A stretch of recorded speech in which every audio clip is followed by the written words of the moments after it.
제가 설교 준비를 하면서 영화 한 편을 제가 이렇게 인터넷에서 좀 봤습니다. 여러분이 아는 영화 보신 분들은 잘 알 거예요. 위험한 아이들이라고 하는 그런 영화인데 그 제목은 그런데 내용은 어떤가 하면요. 위험에 처한 아이들, 이것이 바른 아마 제목이 될 것 같아요. 존 스미스 감독이 1995년도에 만든 영화인데요. 루앤 존스라고 하는 실화 선생님에 대한 그런 실화 영화입니다. 그런데 이 선생님께서 미국에서 해병대에서 오랫동안 근무하시다가 전업을 해야겠다 해서 영어 교사로 이제 전업을 합니다. 그래서 이제 한 고등학교에 가서 정식 교사가 되기 위해서 요즘 우리나라를 말하면 교생 실습을 받게 되는데, 학교에 갔더니 선생님께서, 교장 선생님께서 반을 맡겨주시는데 아카데미 클래스라고 하는 이런 특수반에 가서 담임을 하세요. 근데 실제 가봤더니 그 반은 타고난 학생들이 모이는 반이 아니라 그 반은 문제 아이들이, 소위 말해서 문제아라고 하는 그런 아이들, 가난한 집, 또 환경이 불우한 집에서 태어난 그 열악한 환경 속에서 아이들이 결석을 밥 먹듯이 하고 폭력을 일삼고 마약을 하고 그러면서 학교에 잘 나오지도 않고 선생님 말을 안 듣고 반항하고, 그래서 아무도 그 반을 안 맡으니까 이 교사 선생님이 맡겨준 거예요. 루앤 존스 선생님이 이 아이들을 맡아서 어떻게든지 그들을 잘해보려고 마음을 열고 그들에게 진심으로 다가가는데 아이들은 점점 삐뚤어지는 거예요. 그럴 때 이 선생님께서 그들을 더 사랑하고 다가가지만은 점점 거부를 받을 때에 교사 선생님한테 이런 얘기를, 교장 선생님에게 이런 제안을 합니다. 학교의 규정이 아닌 새로운 커리를 만들어서 좀 가르치겠습니다. 근데 이것도 안 된다는 거예요. 학교 규정대로 가르쳐야 된다는 거예요. 그래서 선생님이 고민하다가 그냥 자기 스스로 새로운 커리를 만드는데요. 교실에서 좀 다른 수업을 합니다. 52사람의 시를 가르치게 되는데 그 시가 밥 딜런의 시와 딜런 토마스의 시라고 이렇게 합니다. 아이들이 그걸 배우자마자 저는 낯선 것을 배우니까는 왜 이딴 것을 배워야 됩니까? 이런 얘기합니다. 그러면서 하는 말이, 선생님 이 시를 배우면은 무슨 상급을 주나요? 상이 있나요? 이렇게 물어봐요. 그때 선생님 말하기를 그런 얘기합니다. 너희가 이것을 배우는 것이 이미 너에게는 상이야. 그러면서 이제 서로 이렇게 대화를 하는데, 대화보다는 서로 이렇게 선생님은 진정을 말하는데 아이들은 야지로 말합니다. 이렇게 비꼬면서 조롱하면 선생님에게 대드는 거예요. 너희에게는 선택권이 있다. 이 학교에 남든가 나가든가. 아이들의 대답은 이렇게 합니다. 장난치지 마세요. 우리에게는 선택권이 없어요. 왜 선택권이 없다고 생각하니? 당연하죠. 여기서 나가면은 고등학교 졸업장을 못 받고 여기 있자니 선생님을 상대해야 되니까요. 싫은 선생님을 매일 만나야 되니까요. 그것도 선택이다. 졸업을 못하든가 나가서 졸업을 못하든가 아니면 나하고 끝까지 공부를 하든가, 마음에 안 들겠지만 그것도 선택이다. 너희들이 선택해야 된다. 아이들이 반항하면서 이런 말을 합니다. 선생님은 아무것도 모릅니다. 우리가 버스 타고 여기로 오게 되는데 선생님은 우리 마을에 와봤습니까? 우리 동네에 와봤습니까? 우리가 버스를 타고 여기에 오게 되는데 선생님은 버스를 타봤습니까? 만약에 버스를 타보면은 그런 소리 안 할 겁니다. 그때 선생님이 이런 말합니다. 너희 동네 사람 중에 몇 명이나 버스를 타니? 물론 나는 버스를 타지 않았어. 그런데 너희 중에 몇 명이나 버스를 타니? 버스를 타지 않고 그 사람들은 거기서 마약을 하고 때로는 사람을 죽이고 그리고 거기서 문제를 일으키고 있지 않느냐. 그것도 그들이 선택한 거야. 그러나 너희들은 그 사람들 가운데, 그 아이들 가운데 너는 버스를 타고 학교로 와서 지금 밥 딜런의 이 시를 너희가 지금 낭송하고 있는 거야. 이것도 선택이야. 너희가 선택한 거야. 여기에 피해자는 없어. 그러면서 그런 말을 합니다. 너희가 의존적으로 살든 구질구질하게 살든 그것도 너희 선택이고, 너희가 더 나은 삶을 선택해가지고 너희가 따라온다면은 똑똑해지고, 그리고 너희가 어떤 위치에 올라가면 아무도 너희를 쓰러뜨리지 못할 텐데, 그것도 너희들이 선택하는 것이야. 유엔 존스 선생님께서는 자신들의 이 실패를 숙명처럼 받아들이면서 반항하고 절망하고 낙심하며 있는 그 아이들을 끝까지 돌보려고 다짐하지만은, 문제가 일어나면서 영화 그 전개 속에 문제가 일어나면서 결국에는 학교에다가 사표를 내게 됩니다. 그런데 결국에 또 이제 그 결론은 뭐냐? 영화의 결론은 이런 과정 속에서 선생님이 자신의 인생을 완전히 내려놓고 희생을 하는 과정 속에 두 가지가 나타나. 한 가지는 뭐냐면 선생님이 변했다는 거예요. 그런 아이들을 선생님으로, 그런 아이들의 스승이 되기를 결정하고, 그 스승이 되기를 희생하는 과정 속에 선생님이 갖고 있던 교사에 대한 상이 바뀌어요. 이 교사라는 것은 군림하는 것이 아니라, 교사라는 것은 받들어서 희생해서 하는 거라구나. 그 희생의 과정을 통해서 선생님이 바뀌어버려요. 진짜 사랑이 뭔지. 그리고 우리 김용화 우리 선생님도 말씀하신 것처럼 그 속에서 아이들이 변하는 걸 보면서 결국에는 선생님도 변화하고, 그리고 그 아이들이 나중에 완전히 변하게 됩니다. 여러분, 여기서 중요한 것은 뭐냐면 선택이라는 거더라고요. 이 영화에서 말하는 것이 선택이에요. 오래된 영화라 인터넷에 있어서 돈 1,000원 주고 봤지만은요, 컴퓨터로 이 영화를 보면서 참 많은 걸 느꼈어요. 결국에 하나님 앞에서 우리의 삶이 어떤 것인가 선택해야 된다는 거예요. 선택. 그런데 선택에는 위대한 선택이 있어요. 그래서 저는 그걸 위대한 사랑, 위대한 스승이다, 이렇게 제가 이름을 붙였는데요. 주제를 삼았는데, 설교 주제를 삼았는데, 여러분, 하나님께서 위대한 사랑으로, 위대한 스승으로 우리를 선택하셨다는 거예요. 우리가 아직도 연약하고, 아직도 죄를 짓고, 아직도 하나님과 원수 관계에 있는데도 하나님께서는 일방적으로, 무조건적으로, 그래 끝까지 영원한 사랑으로 우리를 사랑하셨다는 거예요. 그리고 독생자 예수 그리스도를 보내셨다는 거예요.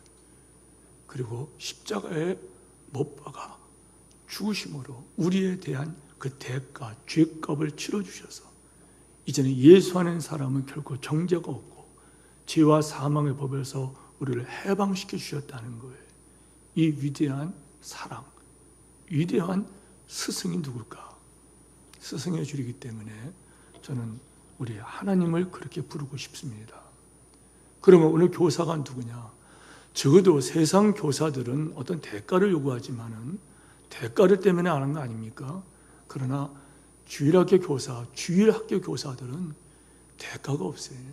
이거는 희생으로 출발해서 희생으로 끝나는 거예요. 그러나 누가 갚아주시나요? 세상의 영광은 아니라 하나님께서 그걸 똑똑하고 분명하게 기억하셔서 갚아주신다는 거예요.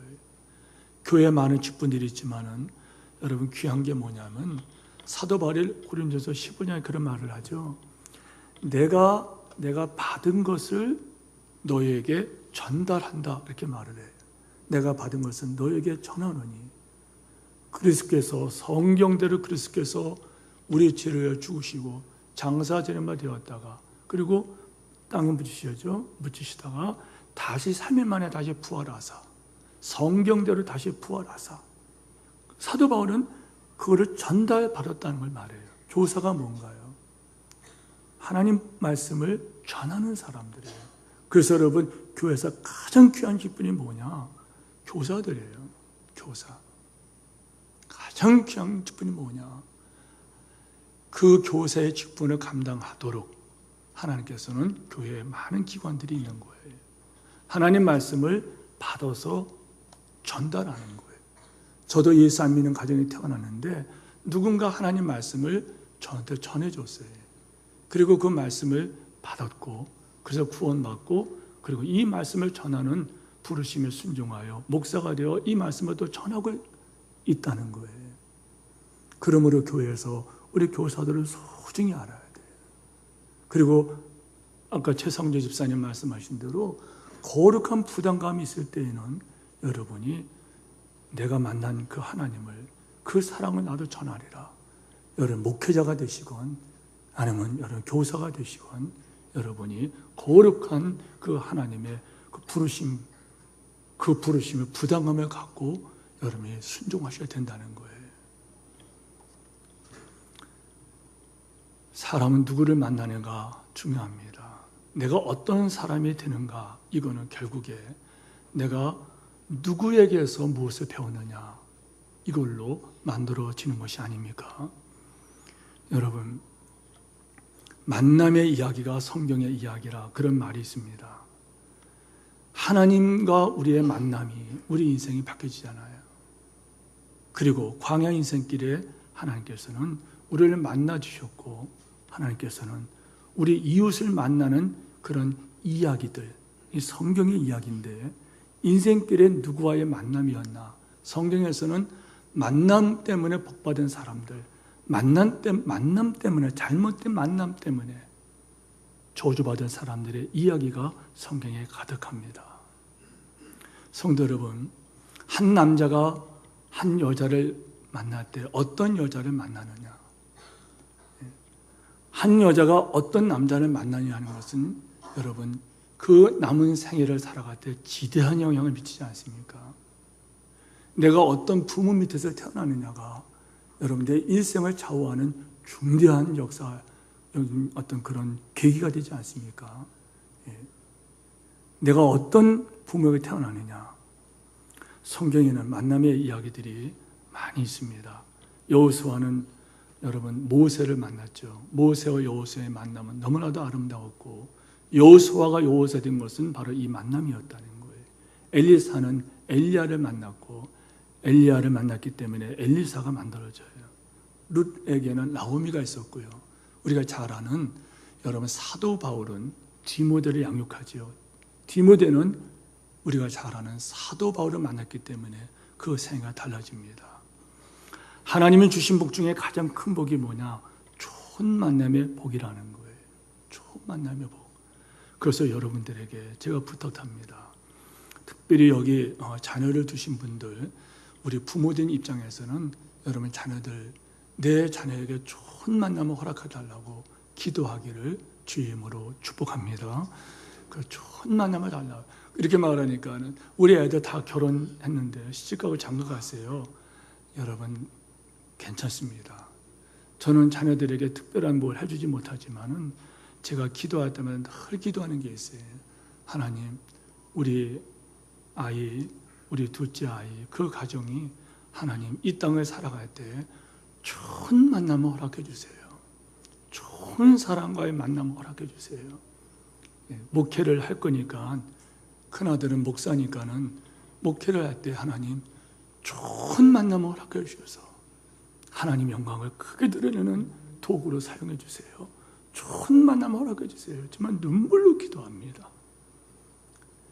둘째 딸 가정을 기도할 때에도 저는 그런 기도해요. 하나님, 얘들이 이 땅에 살아갈 때 좋은 만남을 허락해 주시기 바랍니다. 좋은 사람과의 만남을 하나님 허락해 주세요. 전 눈물로 기도합니다. 전 기도 응답될 것을 믿습니다. 여러분들도 이렇게 여러분의 좋은 만남을 여러분이 달라고 기도하시길 바랍니다. 성경에 보면은요, 여러분 배우다라는 이 말씀이 105번이 나오고, 그리고 가르치다는 말이 210번이 나옵니다. 이 무슨 말일까요? 여러분, 디모데후서에 이런 말씀이 있어요. 너는 배우고 확신한 일에 거하라. 네가 누구에게서 배운 것을 알며 어려서부터 성경을 알았다. 이렇게 말을 해요. 하나님 말씀을 붙들게 되면은 복을 받아요. 하나님 말씀에 순종하면 복 받아요. 하나님 말씀에 여러분 붙잡혀서 여러분이 이렇게 인생을 하나님께서 가자고 하는데 여러분이 붙잡혀서 가면 복 받습니다. 여러분 시간이 많지 않으니까는 신명기 28장 말씀에 보면은 제가 읽어드릴게요.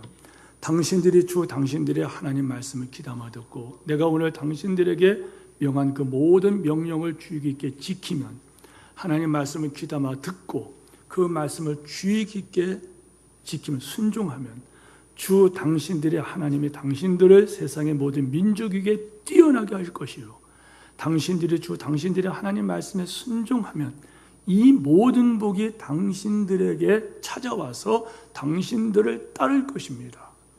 복이 찾아와서 복이 따라가면서 복되게 하는, 할렐루야! 이 복을 받으기 축원합니다.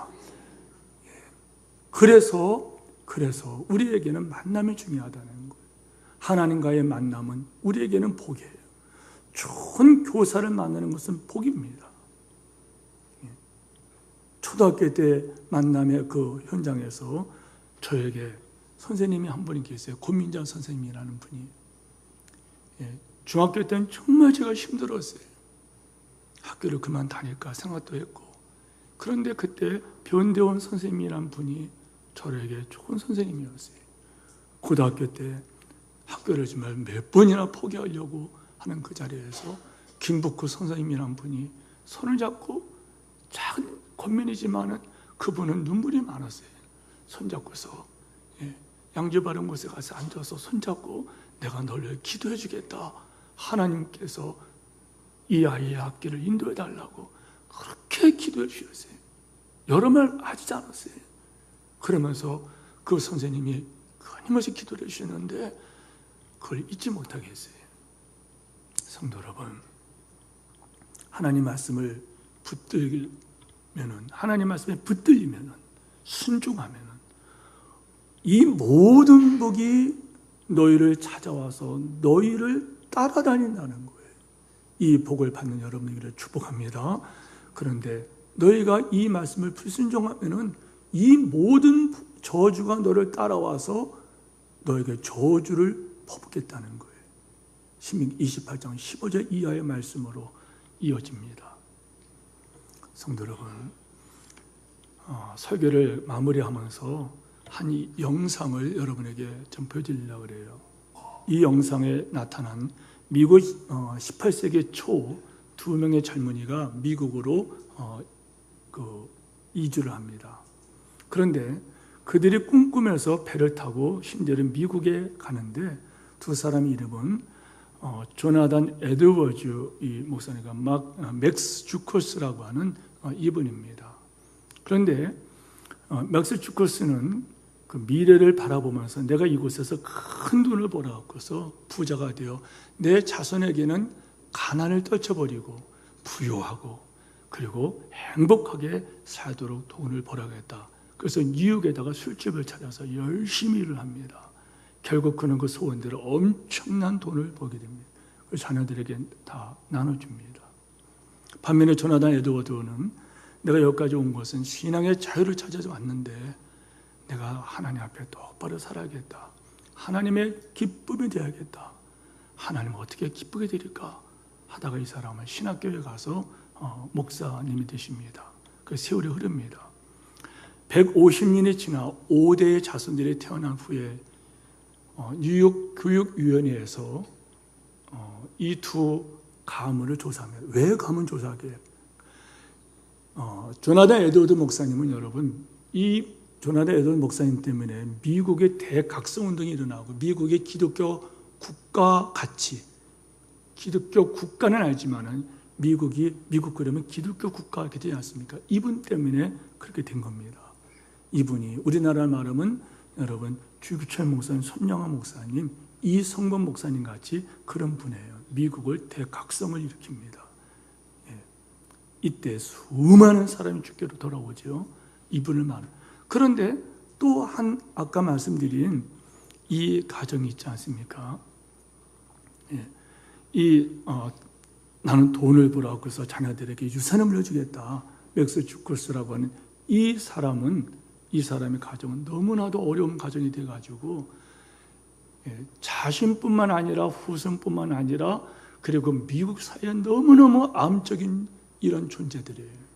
그 후손들 때문에 미국이 아까 제가 강단에 올라와서 한번 계산을 해봤어요.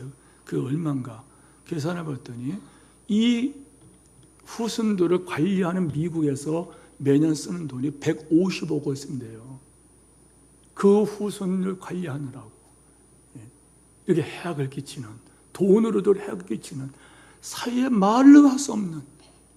그런데 이 조나단 에드워즈 이분의 자녀들은 계산을 해보면 계산이 안 나오는, 너무나도 미국을 풍요롭게 하고 그리고 복된 이런 나라를 만드는데 이바지했다는 거예요. 자, 잠깐만 말해봤자 여러분들 듣지도 않고 영화나 빨리 배달 나와야 텐데. 자, 영상 보겠습니다. 거기서 답이 다 나와 있으니까. 자, 미국을 움직이는 인물들을 줄줄이 배출해오고 있습니다. 이 집안이 정치, 경제계와 법조계는 물론 학계와 종교계에 이르기까지 수백 명의 인재를 두루 배출할 수 있었던 배경이 무엇이었을까요? 이 집안의 위대한 유산은 다름 아닌 가족 간의 사랑이었습니다. 취재 황상무 특파원입니다. 미국 매사추세츠의 작은 도시 노스댐프턴. 도심 한가운데 고색 청년한 교회가 서 있습니다. 교회 앞에는 252년 전 이곳에서 목회를 했던 한 목사의 이름이 있고 교회 안에도 그의 부조가 걸려있을 정도입니다. 조나단 에드워즈. 그는 초기 미국 교회사에서 가장 우뚝 솟은 인물입니다. 식민지 시절 순수한 복음을 강조해 대각성 운동을 일으키면서 절제와 여성 해방, 도덕과 박애라는 당시 유럽과는 구별되는 미국사의 특유의 가치를 만들어냈습니다. The ministry that he had here in Northampton reached the far corners of the world because what he did here during the Great Awakening captured the imagination of church leaders around the world. 그런데 미국의 일반인들에게 조나단은 목사로서보다는 그의 부인 사라와 더불어 위대한 가문을 연 인물로 더 잘 알려져 있습니다. 교회에서 멀지 않은 이 집에서 조나단 부부는 11명의 자녀를 두게 되는데 이때부터 미국을 움직이는 위대한 인물들이 줄줄이 태어나는 것입니다.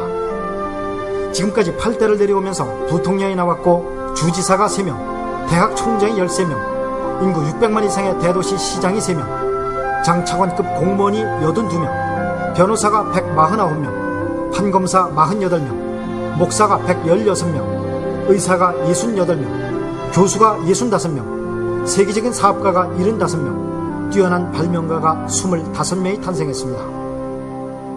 무엇이 이 가문을 이렇게 만든 것일까? 교회의 목사는 우선적으로 그의 신앙심을 꼽았습니다. Well, first of all, he was a man of deep faith and a strong belief in God. 다음으로 자녀들에 대한 교육을 들었습니다. 조나단은 7명의 딸들에게도 아들과 똑같은 교육을 시킨 것으로 유명합니다. 마지막으로 예상치 못한 답변이 하나 더 나왔습니다. It's not just education. It's also a loving heart and raising your children in an atmosphere of love. 취재진은 조나단이 태어난 것부터 그의 발자취를 더듬어 보기로 했습니다. 석양이 넘어갈 무렵 코네티컷의 한 작은 시골 마을 그의 생가를 찾았습니다. 조나단은 원래 이 자리에 있었던 작은 시골 교회에서 태어났습니다. 그의 아버지 티모시가 세운 이 작은 시골 교회에서 조나단은 어린 시절을 보내면서 그의 평생의 밑거름이 된 독실한 신앙심과 그리고 인간에 대한 애정을 키우면서 자라났습니다. 시골의 이 작은 마을에도 그의 가족사는 전설처럼 남아 있었습니다. That they named the middle school in town after Timothy Edwards because of his forward thinking in educating his daughters. And back then, usually the women didn't know how to read and write. 자신이 11명의 자녀를 둔 것처럼 그 자신도 11명의 형제들과 어울리며 컸습니다. 이곳에서 그는 6살에 라틴어를 공부하고 13살은 히브리어와 그리스어를 완벽하게 구사했다고 합니다. 노스댐프턴의 교회에서 차로 10여 분 떨어진 미국식 공동묘지. 조나단과 사라의 표석이 서 있고 그의 11명 자녀들과 후손들의 무덤이 있는 것입니다. 마침 한국의 교회 관계자 몇 사람이 조나단의 가족 묘지를 찾았습니다.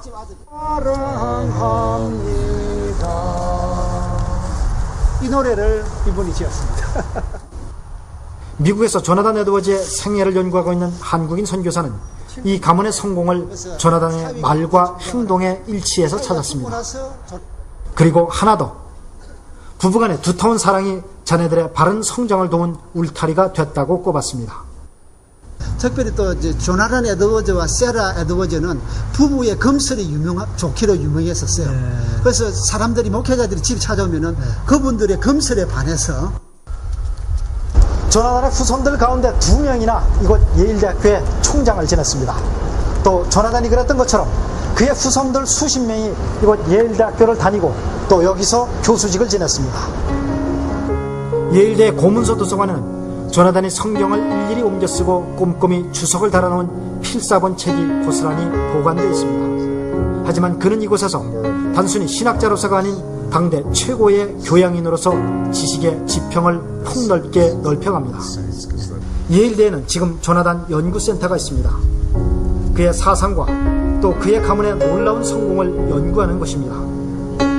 수석 연구원도 가문의 성공 비결로 1차적으로는 교육을 들었지만 그보다 위에 가족 간의 사랑을 꼽았습니다. I would say that first of all, cultivating closeness in a family was very important for the Edwardses. Jonathan himself, was a very loving parent. 조나단 가문과 정반대로 대대로 범죄자와 마약 중독자로 가득 찬 주육스라는 가문과 비교해보면 사랑의 힘이 얼마나 큰지 알 수 있다고도 했습니다. 그는 특히 부부간의 사랑을 강조했습니다. He and his wife had a very loving relationship. He called it a spiritual union. So that was very important. And so that bond between father and mother helped to create the atmosphere of the whole family where they felt very close. 미국 최고 명문가의 비결은 독실한 신앙과 교육의 투자, 그리고 이보다 위에 가족 간의 사랑, 특히 부부 간의 금슬에 있었음을 그의 후손들과 이를 연구한 전문가 집단, 심지어 교회까지 인정하고 있었습니다.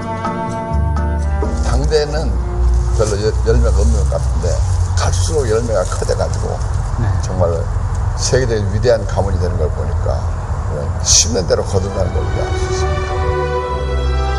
세계 제1의 사교육비와 조기 유학, 기러기 아빠라는 말이 생길 정도로 지독한 교육 열풍이 몰아치는 우리 사회에 조나단과 사라는 엄마 아버지의 사랑이 아이들을 크게 만들고 가문을 위대하게 만든다는 지극히 평범하고도 놀라운 사실을 일깨워 주고 있었습니다.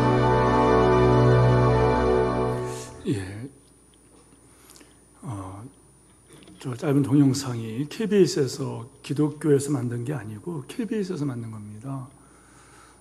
저걸 보면서 우리가 다시 한번 하는 것은 아까 신명기 28장 말씀처럼 하나님 말씀을 순종하면은 복이 너를 찾아내서 너를 따를 것이니라. 아멘 하십시오.